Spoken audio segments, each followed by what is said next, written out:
Yes guys, welcome back to another FIFA 21 video. Today I'm back on Pro Clubs and I'm going to be showing you the best VFL striker slash centre forward Pro Club sort of player build in FIFA right now. This is updated from last version.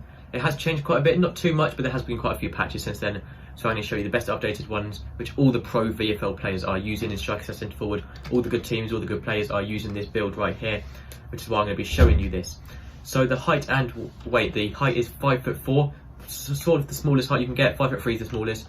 5'4" does make a little bit of difference, just helps with strength, a few other things like that, but it is still very, very fast by default. As you can see, 86 acceleration is very good by default. Obviously, balance and agility aren't too great, but you can upgrade them over time. This is a completely basic build, so this is without any upgrades or anything like that. This is actually very good for a starting player. 85 sprint speed as well.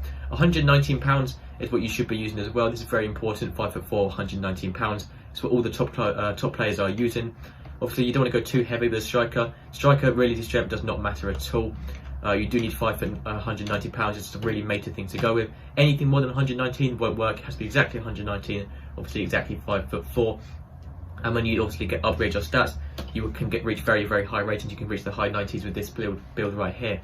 So gameplay, obviously, position forward, centre. This is a striker or centre forward build. It doesn't really matter which one you play. Strikers and centre forwards are both meant to be small and agile, especially on FIFA. Bigger players are slightly more for cam sometimes, but this works very, very well for strikers or centre forward.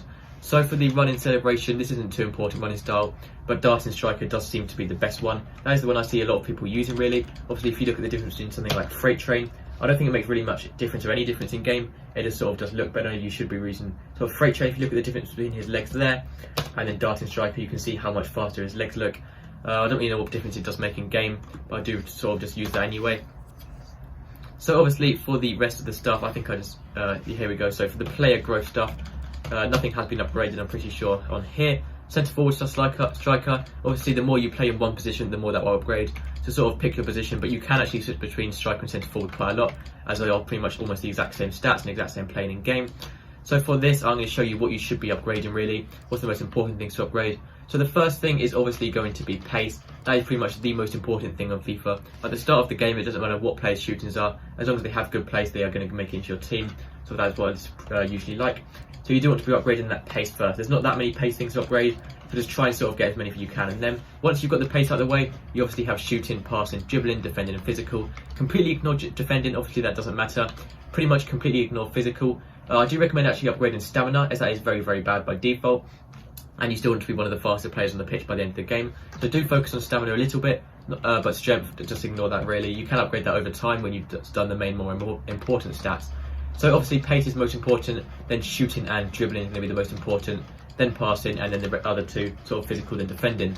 So second, I recommend upgrading sort of probably shooting, but also dribbling as well, sort of both of them within time. Balance is probably the most important one to upgrade, but as well as skill moves. Skill moves is very, very important, especially on pro clubs. People need skill moves all the time. If you're not a player who does use skill moves though, I'd maybe scale out to 4-star. It should be at least 4-star, but you obviously it only costs 3 points, and it does make a big difference. 3-star to 4-star is a massive difference.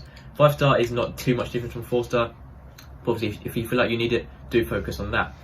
So obviously for the shooting side, the finishing is actually very good by default. I wouldn't focus on that for a while, but weak foot is very, very important to upgrade when you can.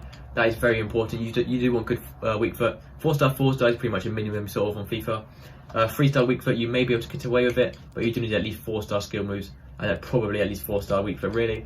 So try and upgrade that to at least 4-star, maybe 5-star if you can. So obviously penalties, don't focus on those. A lot of people do like to focus on penalties, but it's really not very important at all. Shot power is quite an important one, but mainly finishing is the most important really. Long shots aren't too important, but the rest isn't too important. Just finishing and long shots. Shot power is the most important really, as well as weak foot, because volleys is quite good by default as well. So for passing, that isn't too important. Short passing is much more important than long passing, especially for a striker, but that is already very good by default, so I wouldn't upgrade passing yet. Just try and focus on dribbling, shooting and pace, and when you have maxed out all of those the best you can really, try and focus on passing, a bit of physical and stamina, and then defending last when you have spare things with nothing else to upgrade. So for dribbling, obviously making sure you upgrade agility and balance. They are the most important stats, especially seeing as dribbling and ball control and attacking positioning is very good by default. And obviously making sure you're getting those skill moves upgraded. So that's actually everything for this video. That's pretty much what you should upgrade on a striker slash centre forward build. Honestly, this is the same build that all the pro players are using. All the VFL players, which is the pro league for Pro clubs, they are all using this build for their strikers. Pretty much all of them are very similar to this, or the exact same as this. So that's everything for this video. If you have any questions, let me know in the comments and I'll reply as quickly as possible. That's going to be everything for today. Thank you for watching. Make sure to subscribe, and I'll see you next time. Goodbye.